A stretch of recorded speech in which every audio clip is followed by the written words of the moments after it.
I have fully 100% come to believe and accept that any or all of these visions or encounters that I have had with God the past 40 days have been real.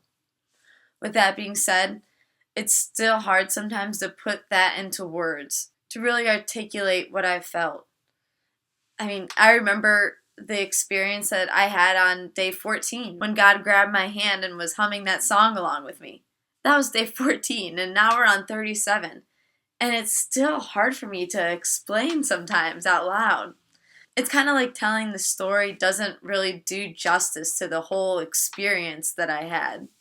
I don't want to say that sometimes these things are uncomfortable to talk about, but it's just totally different than anything I've done before and not something that I've really openly talked about before. Usually when you talk to other people about something, it's about something that you know about. So I guess I really can relate to this scripture passage. And it reminds me of my whole experience with Pray 40 Days and talking about it all on camera. Like the scripture, it's like you're walking along, wondering, waiting, hoping, and then maybe you're down a little bit, and all of a sudden you have an epiphany of some sorts, or maybe you have yet to experience that and it's coming.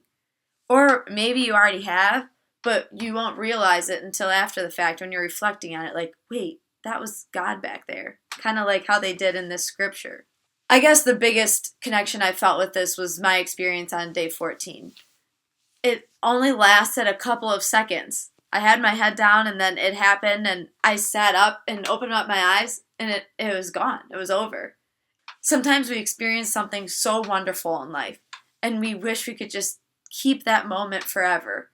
Or maybe it already passed and then we wish we could go back and hold on to it forever. And that's totally how I felt about the experience I had when God grabbed my hand. But you know what? Life just keeps moving on, but we can carry that feeling and that moment with us for as long as we want to. I think it's cool that this passage is called The Appearance on the Road to Emmaus. For us, it could be the appearance on the road to wherever we're going in life. Only 3 days left to pray 40 days, so let's make the most of them. See you tomorrow.